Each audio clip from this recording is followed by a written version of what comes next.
اعوذ باللہ من الشیطان اللعین الرجیم بسم اللہ الرحمن الرحیم وصلی اللہ علی محمد وآل بیتہ الطیبین الطاہرین المعصومین۔ بارگاہ ملکوتی امیر المومنین صلوات اللہ وسلامہ علیہ سے معارف علویہ کورس میں ایک بار پھر آپ کو خوش آمدید کہتے ہیں۔ اخلاق کا یہ درس نمبر 18 لے کے اپنے مومنین کی خدمت میں حاضر ہوں، اور آج کی ہماری گفتگو کا جو محور اور مرکز ہوگا اور جس ٹاپک کے اوپر ہم گفتگو کریں گے وہ فحش گوئی اور سب و شتم ہے۔ واقعاً یہ ایک ایسا گناہ ہے اور یہ ایک ایسی بری عادت ہے کہ اس میں معاشرے میں بہت سارے ایسے لوگ مبتلا ہیں۔ گالی دینا، فحش گوئی اور برے الفاظ کے ساتھ کسی کو پکارنا یا سب و شتم کرنا، یہ بہت بڑا گناہ ہے۔ سب سے پہلے فحش گوئی اور سب و شتم کے معنی کو جاننا ضروری ہے۔ گفتگو کے دوران کوئی ایسی تعبیر استعمال کرنا جس کو صراحت کے ساتھ بیان کرنا یہ معاشرے میں قبیح ہو، معاشرے میں اس کو کھلے لفظوں میں اگر آپ اس کو بیان کریں اور کنایے سے آپ بیان نہ کریں تو معاشرہ اس کو قبیح سمجھتا ہو اور برا سمجھتا ہو تو یہ فحش گوئی کہلاتا ہے۔ مثلا اس کی آپ کو مثال دوں کہ بہت سارے ایسے افراد ہوتے ہیں کہ جو جماع کے لیے مثلا ہم بستری کا لفظ استعمال کرتے ہیں، تو یہ مثلا کنایہ ہے۔ خود جماع بھی کوئی ایسا لفظ نہیں ہے کہ جو فحش گو ہے، لیکن اگر اس کو ایسے لفظ کے ساتھ تعبیر کیا جائے کہ جو بالکل صراحت ہو، کھلا ہو، کہ جس کو عرف عام جو ہے وہ فحش گوئی فحش کے ساتھ تعبیر کرے تو یہ جو ہے یہ درست نہیں ہے۔ اس لیے بہت سارے لوگ اس کو ہم بستری کے ساتھ تعبیر کرتے ہیں، یا جماع کہتے ہیں، یا لمس کرنا یا مس کرنا، چھونے جیسی تعبیروں کے ساتھ جو ہے وہ استعمال کیا جاتا ہے۔ بعض اوقات صاحبان عقل اور مہذب لوگ ادب و آداب کے تقاضوں کو مد نظر رکھتے ہوئے خاص تعبیرات استعمال کرتے ہیں۔ مثلا عرب جو ہے وہ بیوی کے لیے، زوجہ جسے عربی میں کہا جاتا ہے، اس کے لیے عائلہ کا لفظ استعمال کرتے ہیں، یا اہل کا لفظ بھی استعمال کیا جاتا ہے، یا ام الاولاد کے اولاد کی ماں، اس قسم کے لفظ جو ہے وہ ادب کے لیے اور تہذیب کی خاطر استعمال کیے جاتے ہیں، یا بول و بازار کے لیے قضائے حاجت کا لفظ استعمال کرتے ہیں۔ مثلا قضائے حاجت کا لفظ استعمال کرتے ہیں، یا کہتے ہیں کہ میں طہارت کرنے کے لیے جا رہا ہوں یا واش روم میں جا رہا ہوں، لہذا ایسے الفاظ کا سہارا لیتے ہیں کہ جس میں صراحت کے ساتھ اس عمل کا تذکرہ نہیں ہوتا ہے، بلکہ کنایے اور اشارے یا مہذب الفاظ کا سہارا لیا جاتا ہے جس سے انسان فحش گوئی سے بچ جاتا ہے۔ چونکہ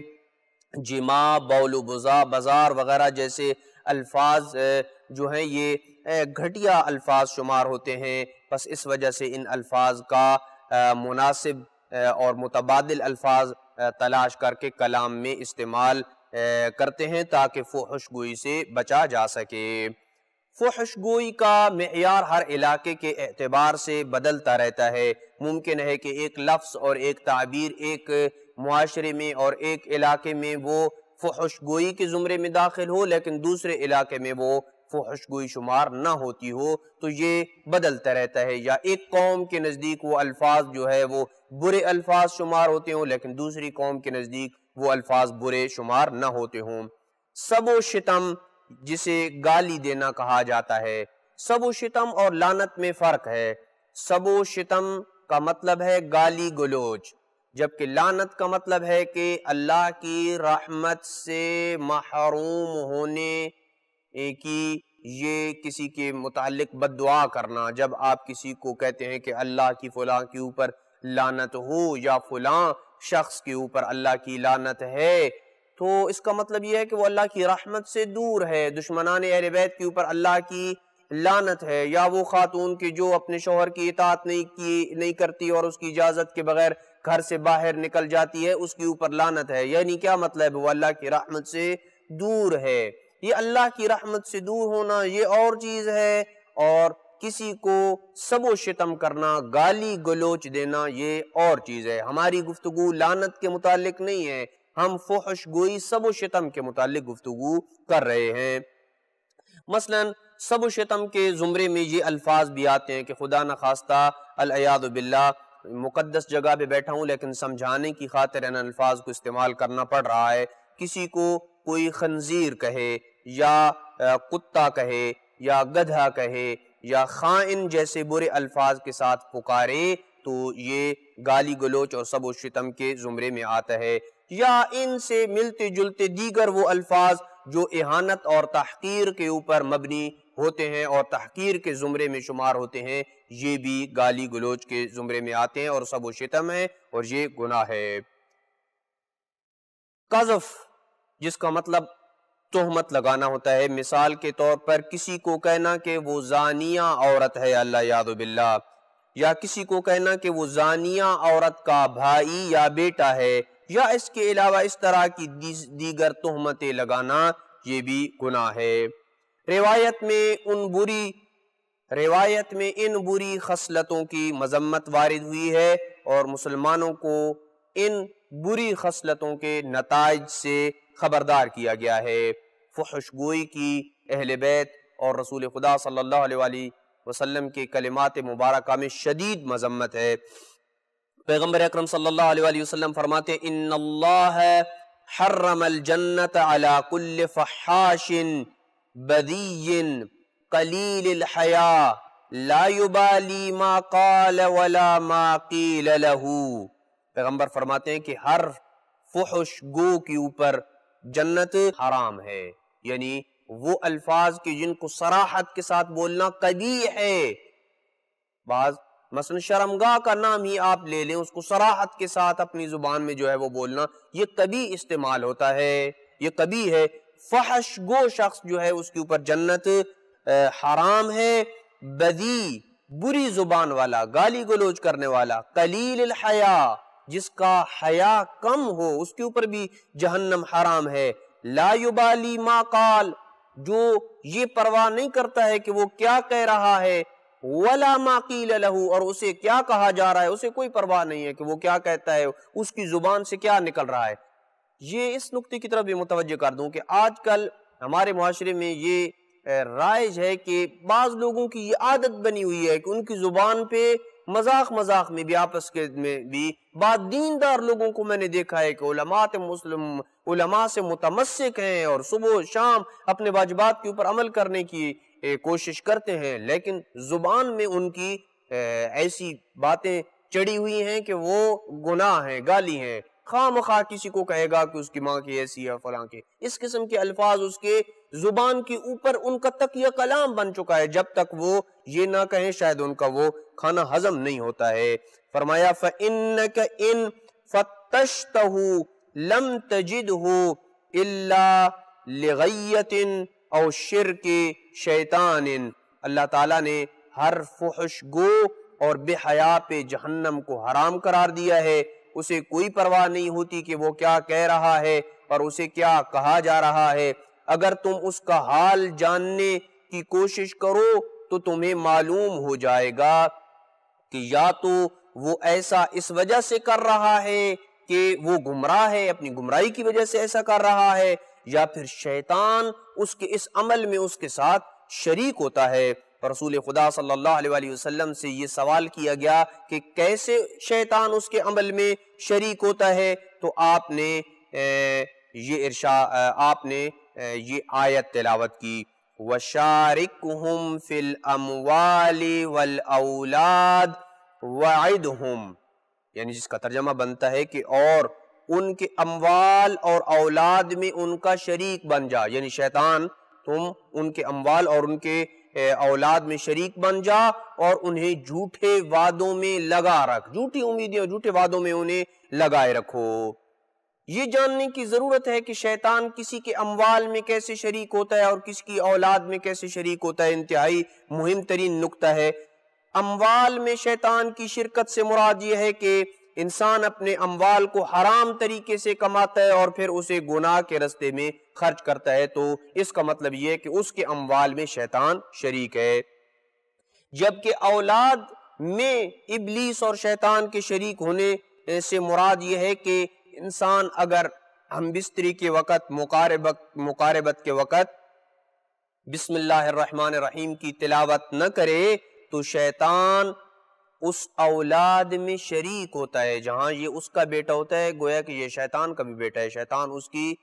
اولاد میں اس کے شریک ہوتا ہے۔ یا پھر ولد الزنا میں بھی شیطان کی شرکت ہوتی ہے، شیطان شریک ہوتا ہے، لہٰذا ان آداب کا خیال رکھنا چاہیے۔ رسول خدا صلی اللہ علیہ وآلہ وسلم کا فرمان ہے، ان من شر عباد اللہ من تکرہ مجالستہ لفحشہ، سب سے برے ترین افراد میں سے وہ شخص ہے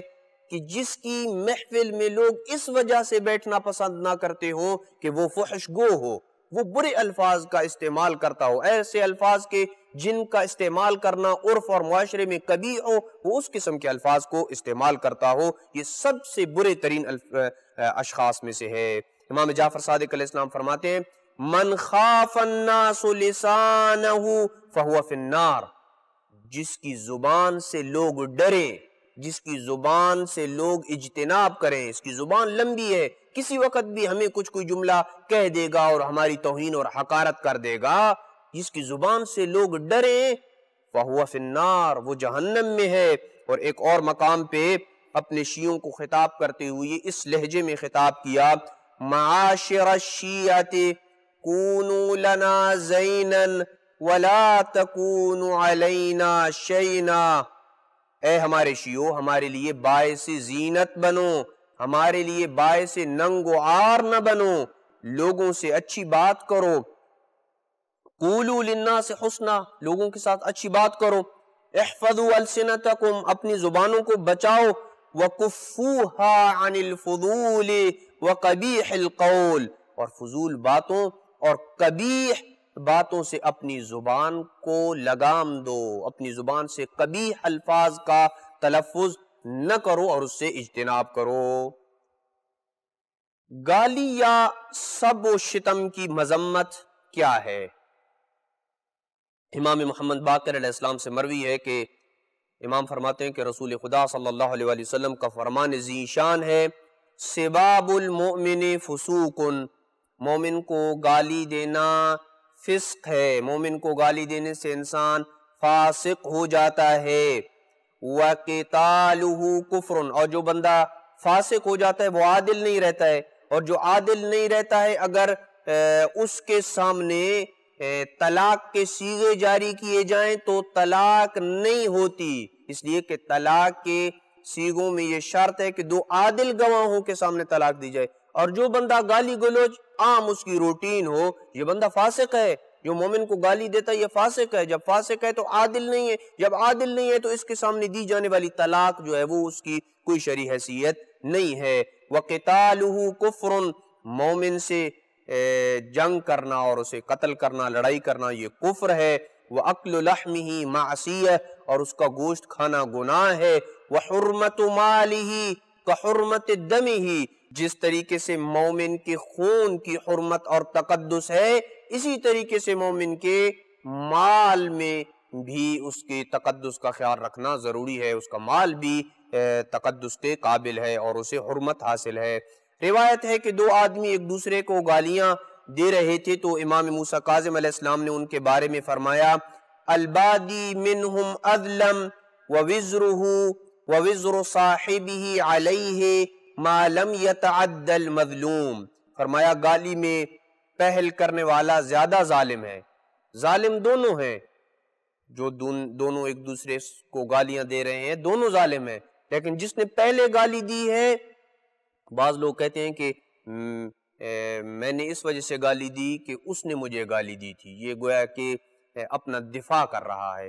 دفاع میں بھی گالی دینا جائز نہیں ہے، یوں نہ کہے کہ میں تو اپنے دفاع میں گالی دے رہا ہوں، دونوں ظالم ہیں، یہ بھی ظالم ہے، زیب بھی ظالم ہے، لیکن جس نے پہلے گالی دی ہے امام فرماتے ہیں وہ زیادہ ظالم ہے، اس کا گناہ اور دوسرے شخص کا گناہ بھی اس کے سر ہے، یہ بھی اس کے گناہ کا ذمہ دار ہے جب تک مظلوم حد سے تجاوز نہ کرے. یعنی اگر مقابل میں جس کو گالی دی گئی ہے وہ حد سے تجاوز نہیں کرتا، مظلوم ہی رہتا ہے، اگر وہ بھی گالی دیتا ہے تو وہ بھی ظالم ہے. پھر لہٰذا جب تک وہ مظلوم ہے آگے سے وہ اس کی گالی کا جواب جو ہے وہ گالی کے ساتھ نہیں دیتا ہے تو یہ مظلوم ہے. پھر قذف یا تہمت کی بھی ہمارے معاشرے میں بہت زیادہ عادت بن چکی ہے، اور اس کو بھی اگر روایات اہل بیت علیہ السلام میں دیکھیں تو اس کی بھی بہت زیادہ مذمت ہے. ایک انتہائی رونگٹے کھڑے کر دینے والا واقعہ کہ امام جعفر صادق علیہ السلام کا ایک بہت ہی قریبی دوست تھا جو تقریباً ہر وقت امام علیہ السلام کے ساتھ رہتا تھا. ایک مرتبہ وہ امام عالی مقام کے ساتھ ساتھ جا رہا تھا اور اس کا ایک سندھی غلام تھا جو اس کے پیچھے پیچھے چل رہا تھا. امام اور وہ آگے چل رہے تھے اور سندھی غلام ان کے پیچھے چل رہا تھا. امام کے دوست نے وقفے سے 3 مرتبہ پیچھے مڑ کر دیکھا لیکن اپنے غلام کو نہ پایا، نہ دیکھا، غلام موجود نہیں تھا. جب اس نے 4تھی مرتبہ دیکھا تو اسے غلام نظر آیا، کہیں پیچھے رہ گیا، کسی کام میں مصروف ہو گیا ہوگا. تو اس کے آقا نے، جو امام کا وہ ساتھی تھا، صحابی تھا، اس نے غصے سے آ کے اس اپنے غلام کو کہا اے بدکار عورت کے بیٹے تم کہاں ہو؟ امام عالی مقام نے یوں ہاتھ اٹھایا اور اپنی پیشانی کے اوپر یوں ہاتھ مارتے ہوئے کہا کیا تم اس کی ماں پہ تہمت لگا رہا ہے؟ میں نے تو تمہیں بڑا با تقوی شخص سمجھا ہوا تھا لیکن تو صاحب تقوی نہیں ہے. اس نے عرض کی مولا میں آپ پہ قربان جاؤں، اس کی ماں ایک مشرک خاتون ہے، وہ اللہ کو کے ساتھ دیگر اپنے بتوں کو اور اپنے دیگر کچھ چیزوں کو جو ہے وہ اللہ کے ساتھ جو ہے وہ شریک ٹھہراتی ہے، کافر ہے، مشرک ہے. امام عالی مقام نے فرمایا کیا تو نہیں جانتا کہ ہر امت کا اپنا ایک نکاح ہوتا ہے؟ اگر اس نے اپنی امت میں اپنے عقیدے اور اپنے مذہب کے مطابق صحیح نکاح کیا ہے تو کوئی حرج نہیں، اس کا نکاح اس کے عقیدے کے مطابق اور مذہب کے مطابق ٹھیک ہے. امام نے کہا مجھ سے دور ہو جا. راوی کا بیان ہے کہ پھر اس کے بعد جب تک امام زندہ رہے اس کو امام علیہ السلام کے پاس نہیں دیکھا گیا. امام علیہ السلام نے اس کے ساتھ صحبت ختم کر دی کیونکہ امام علیہ السلام کو پتہ چل گیا کہ یہ صاحب تقوی نہیں ہے. ہمارا بھی اگر کوئی ایک ایسا ساتھی ہے کہ جو گالی گلوچ کرتا ہے تو شیعہ امام جعفر صادق علیہ السلام کا فریضہ ہے کہ اس کو یا تو اپنے اخلاق سے گالیاں چھڑوانے کے اوپر مجبور کر دیں یا پھر اسے خیرآباد کہہ دیں. مذکورہ جو ہم نے جن صفات کا، بری خصلتوں کا، جن بری صفتوں کا ہم نے تذکرہ کیا ہے ان خصلتوں، بری خصلتوں سے بچنے کے اسباب کیا ہیں؟ کیوں انسان فحش گوئی کرتا ہے؟ کیوں انسان سب و شتم اور گالی گلوچ کرتا ہے؟ یا تو دشمنی کی وجہ سے کرتا ہے، یا حسد کی وجہ سے کرتا ہے، یا غیظ و غضب کی وجہ سے کرتا ہے، یا اس کا اخلاق برا ہوتا ہے، یا پھر تربیت کا فقدان ہوتا ہے جس کی وجہ سے وہ گالی گلوچ کرتا ہے، یا پھر گھر میں، البتہ یہ تربیت کا فقدان ہی کے زمرے میں آ جائے گا. ماں باپ ایک دوسرے کو گالیاں دیتے ہیں، باپ بچوں کو گالیاں دیتا ہے تو وہ یہیں گھر سے وہ سیکھتے ہیں گالیاں. ان بری خصلتوں کے نقصانات کیا ہیں؟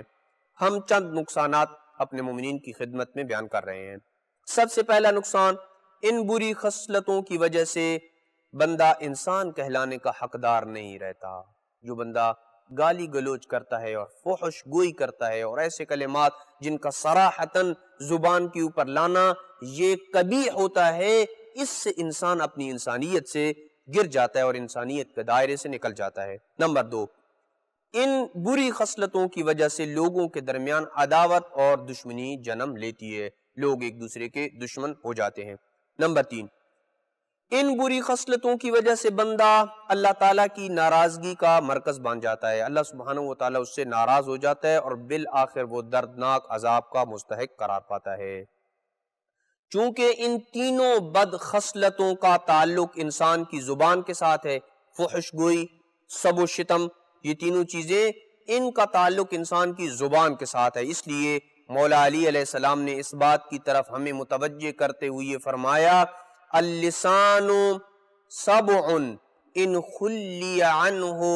عقر، زبان ایک درندہ ہے، اگر اس کو کھلا چھوڑ دیا جائے تو یہ انسان کو چیر پھاڑ دیتا ہے۔ لہذا اپنی زبان کی ہمیں حفاظت کرنی چاہیے تاکہ ہم کبھی الفاظ اور سب و شتم سے بچ سکیں۔ دعا ہے کہ اللہ سبحانہ وتعالی ہمیں اہل بیت علیہ السلام کی پاکیزہ سیرت اور ان کے کلمات طیبہ کے اوپر عمل کرنے کی توفیق نصیب فرمائے، اور میں یہ التماس کروں گا کہ زیادہ سے زیادہ کلمات اہل بیت پڑھا کریں، اور خطباء بھی جو آپ کے ہاں پڑھنے کے لیے آتے ہیں انہیں زیادہ سے زیادہ تاکید کریں کہ وہ اپنے تجزیہ اور تحلیل سے ہٹ کے اہل بیت کے کلام آپ کو سنائیں، ناج البلاغہ سنائیں، صحیفہ سجادیہ سنائیں، اور جو اصول کافی اور ہم وسائل الشیعہ اور جو ہماری احادیث کی کتابیں ہیں وہاں سے اخلاق کے متعلق جو احادیث ہیں، بحار الانوار ہے، وہاں سے روایات کو نکالیں اور پیارا سا ایک گلدستہ روایات کا ہر موضوع کے اوپر بنا کے پیش کریں تاکہ اہل بیت علیہ السلام کے کلمات کے سے لوگ آگاہ ہوں۔ اس لیے کہ معصومین علیہ السلام نے یہ خود فرمایا لو عرف الناس محاسن کلامنا، اگر لوگ ہمارے کلام کے حسن سے آگاہ ہو جائیں لتبعونا، تو یہ ہو نہیں سکتا کہ وہ ہمارے ان کلمات کی اتباع نہ کریں، کیونکہ یہ کلمات ایسے ہیں کہ جو ایک معصوم کی زبان عصمت سے نکلے ہیں، لہذا ان کلمات میں کسی قسم کا کوئی شک نہیں ہے۔ ہمیں چاہیے کہ ہم خود ناج البلاغہ کا مطالعہ کریں، صحیفہ سجادیہ کا مطالعہ کریں، بحار الانوار کا مطالعہ کریں، اور موضوعات کے متعلق جو روایات ہیں اور احادیث ہیں ان کو ہم زیادہ سے زیادہ پڑھیں تاکہ ان بری صفتوں اور خصلتوں سے ہم محفوظ رہ سکیں۔ وصلی اللہ علی محمد وعلی بیتہ الطیبین الطاہرین المعصومین۔